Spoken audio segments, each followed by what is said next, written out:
Hello my dear friends, again welcome to our YouTube channel.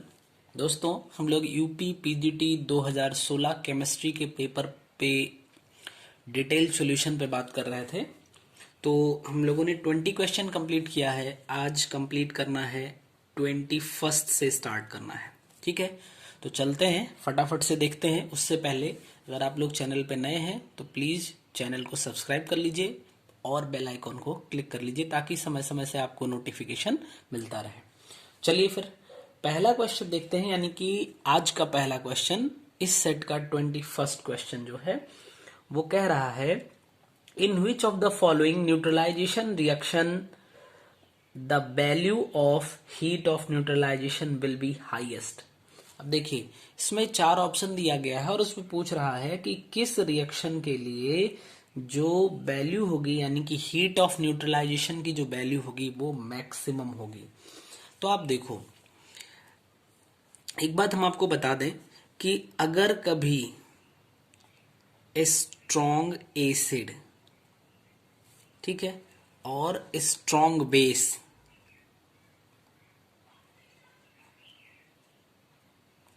Strong acid और strong base जब reaction करेंगे तो फिर ये क्या होगा, न्यूट्रलाइजेशन रिएक्शन होगा और इस टाइम पे सॉल्ट का फॉर्मेशन होगा और यहाँ पे क्या होगा, मोर एनर्जी रिलीज होगी, सबसे ज्यादा एनर्जी रिलीज होगी। अब ऑप्शन को देखिएगा, ऑप्शन कह रहा है, ऑप्शन ए है NaOH plus HCl, option B है NaOH plus CH3COOH, option C है NH4OH plus CH3COOH and option D is NH4OH और प्लस HCl। अब देखो, फर्स्ट ऑप्शन में NaOH एक स्ट्रॉन्ग बेस है और HCl एक स्ट्रॉन्ग एसिड है, यानी दोनों ही स्ट्रॉन्ग है, ज्यादा एनर्जी रिलीज होगी, यही आपका ऑप्शन सही होगा। वैसे इसको भी देख लीजिए, स्ट्रॉन्ग बेस है मगर वीक एसिड कर दिया, यहाँ पे वीक एसिड और वीक बेस कर दिया, यहाँ पे वीक बेस के साथ में स्ट्रॉन्ग एसिड कर दिया, यानी या तो वीक वीक है या तो weak acid, I am sorry, strong acid weak base है या तो फिर स्ट्रॉन्ग बेस वीक एसिड है, दोनों ही स्ट्रॉन्ग ऑप्शन ए में है, तो यही आपका सही आंसर होगा। ठीक है ना। चलिए अगले क्वेश्चन पे बात करते हैं, क्वेश्चन नंबर 22। क्वेश्चन नंबर 22 कह रहा है 2D represents the ground state spectroscopic term for the free ions. ऐसे लिखा हुआ है 2D, यानी कि 2D, मैं क्वेश्चन ही लिख देता हूं, 2D represents the ground state spectroscopic term for the free ion। ठीक, जिसमें ऑप्शन ए है Cr triple plus, option B Mn2 plus, option C Ni2 plus and option D Cu2 plus. आपको बताना है किसके लिए जो ग्राउंड टर्म स्पेक्ट्रोस्कोपिक टर्म होगा, यानी ग्राउंड स्टेट स्पेक्ट्रोस्कोपिक टर्म, ये 2D होगा, यही आपको फाइंड करना है। तो देखिए, सबसे पहले एक बात आती है एटॉमिक टर्म, या इसी को हम बोलते हैं स्पेक्ट्रोस्कोपिक टर्म। इसको हम कैसे कैलकुलेट करते हैं, तो इसको जब कैलकुलेट करना होगा तो हम लिखते हैं 2s प्लस 1l। ठीक, 2s प्लस 1l, जहां पे s किसको रिप्रेजेंट करेगा, स्पिन को रिप्रेजेंट करेगा, और l किसको रिप्रेजेंट करेगा, sp-df, यानी कि सबसेल को रिप्रेजेंट करने वाला है। ठीक है ना। अब चलते हैं इनके लिए बात कर लेते हैं, सभी के लिए। तो क्रोमियम ट्रिपल प्लस का है, क्रोमियम ट्रिपल प्लस का, इसको आप देखिए Cr ट्रिपल प्लस। तो अगर इसका इलेक्ट्रॉनिक कॉन्फ़िगरेशन लिखिए तो आपको मिलेगा D3। मैं एनर्जी लेवल को यहाँ पे रिप्रेजेंट नहीं कर रहा हूँ, छोड़ रहा हूँ, ठीक है। ऐसे ही अगर आप Mn2 प्लस का देखो तो आपको क्या आएगा, देखो अगर आपको दिक्कत है तो आप समझ सकते हैं, क्रोमियम का 24 होगा, ठीक है। और अगर आप लिखिए इसके लिए तो मिल जाएगा 4s1 3d5। जब 3 प्लस लगा है यानी कि यहां से 3 इलेक्ट्रॉन हटेगा तो D में 3 इलेक्ट्रॉन बचेगा, यानी D3 आउटर सेल का इलेक्ट्रॉनिक कॉन्फ़िगरेशन होगा, ठीक है ना। ऐसे ही Mn का कितना हो जाएगा, आप देखिए तो 2 यहां से रिलीज हो जाएगा, यानी कि D5 आपका बच जाएगा, ठीक है। ऐसे ही अगर निकिल 2 प्लस का आप देखिए तो कितना होगा 28, यानी कि D8 बन जाएगा।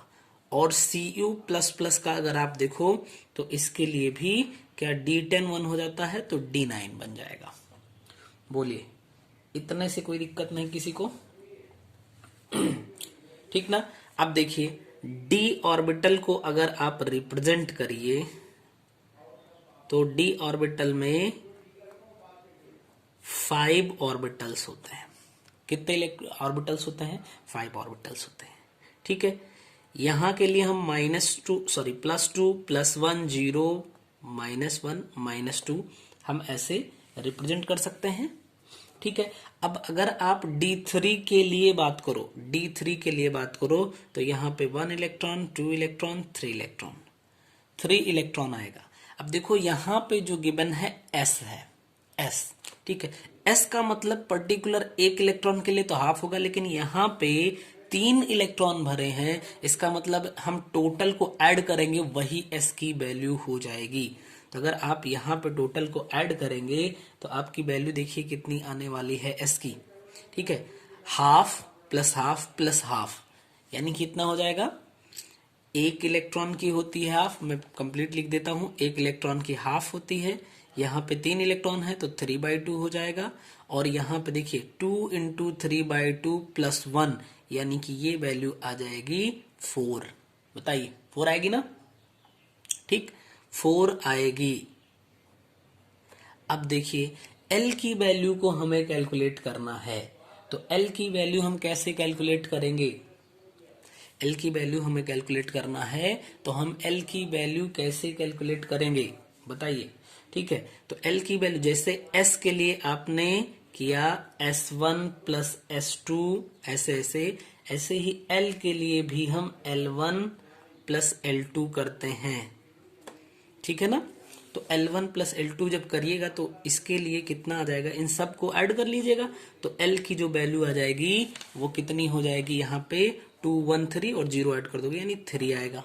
अब आप समझो, अगर L = 0 है तो इसका मतलब कि ये S की बात हो रही है, L = 1 है तो इसका मतलब P की बात हो रही है, L = 2 है तो इसका मतलब कि D की बात हो रही है, और L = 3 है तो इसका मतलब F की बात हो रही है। अब आप देखो, अगर यहां पे देखा जाए 3D के लिए हमने कैलकुलेट किया तो क्या आया, 2s + 1 की वैल्यू आई 4, और L की जो वैल्यू निकल के आई है ये 3 है, यहां पे देखो L की वैल्यू 3 निकल के आई, और 3 का मतलब कि F, तो यहां पे आप लिख सकते हैं 4F। समझ आया।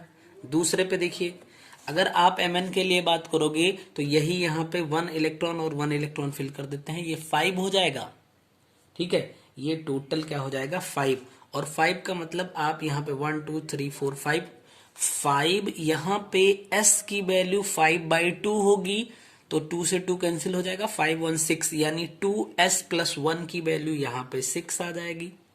बोलिए, और इन सब को आप ऐड कर दोगे तो टोटल वैल्यू हो जाएगी 0, किसकी, L की वैल्यू अगर 0 है तो वो S के लिए आएगा, यानी 6s आप यहां पे लिख सकते हैं। ऐसे ही अगर आप D8 के लिए चलेंगे तो देखिए 5 इलेक्ट्रॉन फील्ड है, 6 इलेक्ट्रॉन 7 इलेक्ट्रॉन 8 इलेक्ट्रॉन, 8 इलेक्ट्रॉन हो गया। अब जब आप यस की बात करोगे तो ये पेयर्ड है तो ये सब हट जाएंगे, ये पेयर्ड है तो सब हटेंगे, यानी कि बचेगा क्या, एक और एक यहाँ पे, यानी कि 1 आ जाएगा। 2 1 जा 2 प्लस 1, यहाँ पे आपको 3 मिलेगा। और एल की वैल्यू अगर आपको देखना है तो आप समझो कि अगर इन सबको हाफ फिल्ड है तो वैल्यू 0 हो गई, तो फिर इस 3 इलेक्ट्रॉन की वैल्यू कितनी हो जाएगी, 3 हो जाएगी। और 3 का मतलब अगेन एल आ जाएगा, सॉरी एफ आ जाएगा, तो फिर से आपका 3f बन जाएगा। ठीक है, ऐसे ही आप D9 के लिए बात करो तो एक इलेक्ट्रॉन और फिल्ड कर दो, और जैसे ही आपने एक इलेक्ट्रॉन और फिल किया तो आप देखो s की वैल्यू को कैलकुलेट करना है, तो s की वैल्यू केवल होगी यहाँ पे एक इलेक्ट्रॉन की स्पिन, यानी 1/2, 2 से 2 कैंसिल, ये आएगा 2 आएगा। बोलिए कोई दिक्कत नहीं ना। और जब आप बात करेंगे L की वैल्यू के लिए तो इन सबको ऐड करेंगे तो एक बार ऐड करने से सब कैंसिल हो जाएगा, और उसके बाद फिर आपका यहाँ पे देखिए माइनस, ये तो 0 है, ये -1 + 1 कैंसिल होगा, ये इसी का बचेगा यानी 2। और अगर L की वैल्यू 2 आ रही है तो इसका मतलब आप यहाँ पे D करेंगे। तो अब आपको जवाब मिल गया है 2D, जो ग्राउंड स्टेट सिंबल होगा वो किसके लिए हो जाएगा, Cu2+ के लिए, यानी कॉपर 2+ के लिए हो जाएगा। और उम्मीद करते हैं कि आप लोगों को अच्छे से समझ में आ गया होगा, और अगर कोई दिक्कत होती है तो आप लोग कमेंट कर सकते हैं। इस पर्टिकुलर मतलब कि टर्म सिंबल के लिए मैं एक अलग से वीडियो बना दूंगा। ठीक है, चलिए अगले क्वेश्चन पे चलते हैं। और अगला क्वेश्चन देखिए, क्वेश्चन नंबर 23। क्वेश्चन नंबर 23 कह रहा है average life of a radio active element is 216 days, यानी कि एवरेज लाइफ टाइम जो है वो 216 डेज गिवन है। पूछ रहा है what will be its half life period, means you have to find out T half. तो देखिए टी एवरेज और टी हाफ में एक रिलेशन होता है, क्या होता है, T average is equal to 1.44 into T half. इसकी वैल्यू देखिए गिवन है 216 डेज इक्वल टू 1.44 और इंटू टी हाफ। और अगर आप यहां से टी हाफ की वैल्यू निकालिए तो 216 अपॉन 1.44 डेज निकल के आ जाएगा, यानी कि T half is equal to, ये 0 हो जाएगा यहाँ पे, डबल 0, और आप इसको 16 से डिवाइड कर सकते, ठीक है, या 12 से भी डिवाइड कर सकते। 12 जा इतना हो जाएगा 144, और 12 1 जा 12 180, और 12 ऊपर 180 आ जाएगा, यानी कि 180 को 12 से डिवाइड करेंगे तो 150 डेज आ जाएगा।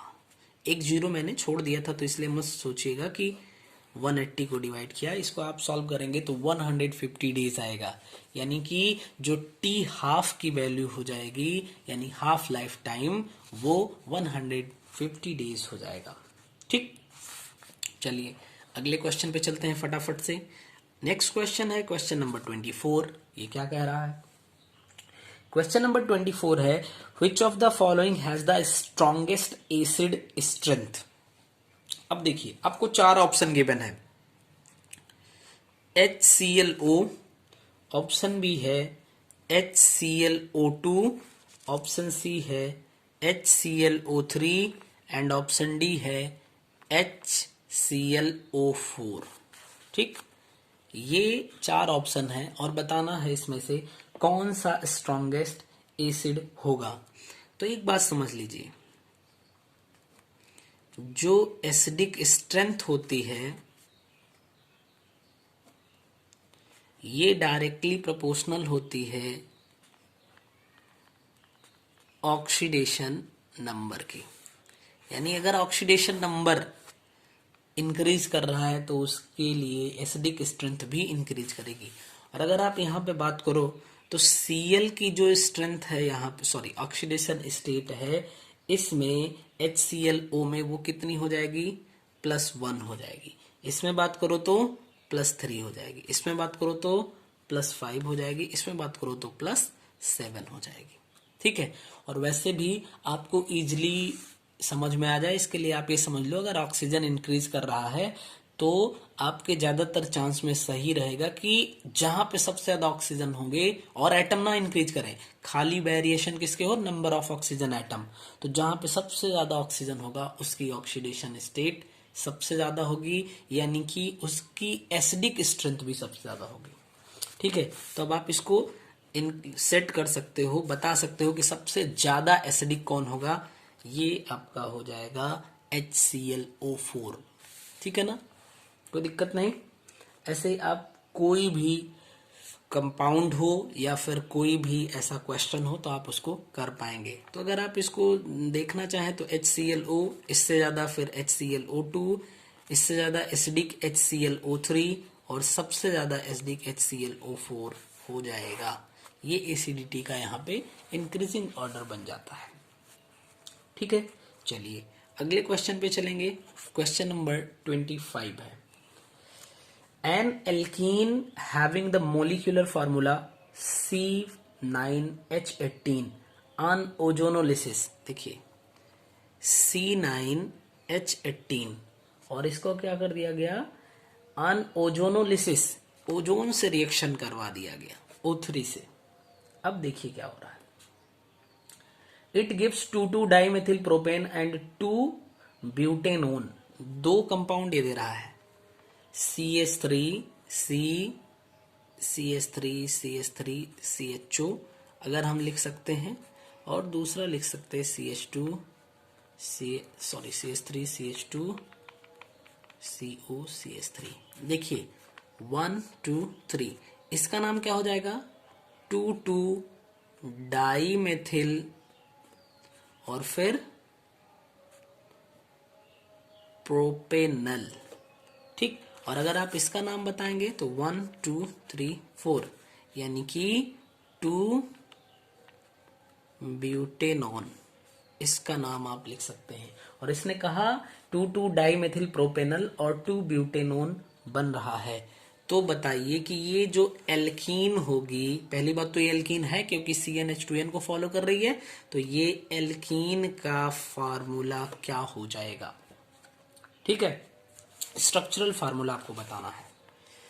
तो अब आप समझिए, अगर हम इन दोनों को ठीक से लिखें, ऐसे हम लिख दे रहे हैं, शायद आपको दिख रहा होगा, CH3, मैं इसी को यहां पे ला रहा हूं, CH3 CH double bond O, इस O को हमने यहां पे ऐड कर दिया, प्लस इसको हम लिखें C डबल बॉन्ड O और इधर कर दें CH3 CH2 CH3। बताइए, यही चीज तो यहाँ पे लिखी हुई है, बस क्या हुआ यहाँ पे थोड़ा सा हमें ये दिखाना पड़ेगा कि ओजोनोलिसिस अगर ना होती, ओजोनोलिसिस के बाद O यहाँ पे आके ऐड हुआ है, अगर ना होता तो ये ऐड ना होता, और अगर ये O हट जाए यहाँ पे तो ये दो बैलेंस इसकी फ्री होगी, दो इसकी फ्री, ये दोनों ऐड हो जाएंगे। CH3 CH double bond C CH3 CH2 CH3, ये आपका बन गया कंपाउंड। अब इसका अगर आप नाम लिखिए तो चाहे इधर से चलिए चाहे इधर से ना, लेकिन आप नहीं कर सकते हैं, क्योंकि अगर आप इधर से चलेंगे तो 1 2 3 पोजीशन पे यहाँ पे डबल बॉन्ड है, इधर से चलेंगे 1 2 3, बट ये जो सब्स्टिट्यूट हैं इनमें चेंज हो जाएगा, तो सही ऑर्डरिंग होगी नंबरिंग 1 2 3 4 5 6 वाली। तो इसका नाम आप क्या लिख सकते हैं, देखिए 1 2 3 4 5 6 है, 6 का मतलब हेक्स हो जाएगा। ठीक है, और यहाँ पे 3 पोजीशन पे इन लगा हुआ है, और यहाँ पे लिख सकते हैं आप 2 2 और 4, 3 जगह पे मेथिल है तो 2 2 4 ट्राई मेथिल हेक्स और 3 इन, या इसी को आप 3 हेक्सीन भी लिख सकते हैं, यानी 2 2 4 ट्राईमेथिल 3 हेक्सीन भी इसको आप लिखना चाहें तो लिख सकते हैं। ठीक है ना, कोई दिक्कत नहीं। तो ये 25 क्वेश्चन कंप्लीट हुआ। चलिए नेक्स्ट क्वेश्चन पे चलते हैं। क्वेश्चन नंबर 26 है, विच of the facts about oxy acids of phosphorus given below is not true. तो आप देखिए, सबसे पहले अगर इसके फास्फोरस के आप ऑक्सी एसिड की बात कर लें, ऑक्सी एसिड्स ऑफ फास्फोरस, तो क्या मिलेगा आपको? HPO3, HPO2, H3PO2, H3PO3, H3PO4 and H4P2O7। ये सारे के सारे क्या हो जाएंगे? फास्फोरस के ऑक्सी एसिड्स हैं। अब इनसे रिलेटेड एक फैक्ट आप जान लीजिए कि इन सारे ऑक्सी एसिड में all contains at least one P double bond O, यानी एक P double bond O present होगा, 1 PH बॉन्ड प्रेजेंट होगा इसमें, सॉरी 1 POH बॉन्ड, PH नहीं, 1 POH bond and P atom जो होगा, P एटम इज 4 कोऑर्डिनेटेड। इसका मतलब कि ये 4 लोगों से P एटम जो है वो क्या होगा? सराउंडेड होगा। ठीक, अगर आप इसका स्ट्रक्चर, हमें लगता है पहले या दूसरे क्वेश्चन में यानी स्टार्टिंग में आया था, तो हम लोगों ने कुछ का स्ट्रक्चर ड्रॉ किया था। 4 ऑप्शन थे, चारों का मैंने आपको ड्रॉ करके दिखाया था, तो आप वहां से देख सकते हैं। ठीक है, फिर से यहाँ पे सारी चीजों को बनाएंगे तो अच्छा नहीं रहेगा, या चलिए बना लेते हैं। मान लीजिए कि H3PO3 का बना ले हम, तो P double bond O H H H। देखिए इसमें एक PO बॉन्ड हो गया, पहली बात सही है। दूसरा POH बॉन्ड, ये भी बात सही है। P एटम 1 2 3 4, यानी इसके जो नियरेस्ट कितने लोगों से कनेक्टेड है वो 4 से है, इसलिए FOUR यहाँ पे लिखना चाहिए। ये 4 कोऑर्डिनेटेड बोला गया है। ठीक है ना? तो अब देखिए पहला ऑप्शन है at least 1 PO linkage is present in all the oxy acids, सही है। दूसरे पे बात करें, at least 1 PH linkage, PH linkage तो हम लोगों ने नहीं देखा, ये गलत हो गया। सी ऑप्शन पे देखिए एटलीस्ट 1 POH लिंकेज, हाँ भाई सही है, POH लिंकेज। और तीसरा है P atom in all the oxy acids is 4 coordinated, तो इसका मतलब B ऑप्शन इसका गलत है और वही आपका जवाब हो जाएगा। ठीक है ना? तो आज के लिए इतना ही। अब आगे नेक्स्ट क्वेश्चन में, सॉरी नेक्स्ट वीडियो में हम लोग बात करेंगे। अब आगे हम लोग नेक्स्ट वीडियो में बात करेंगे। तब तक के लिए जय हिंद, जय भारत, थैंक यू।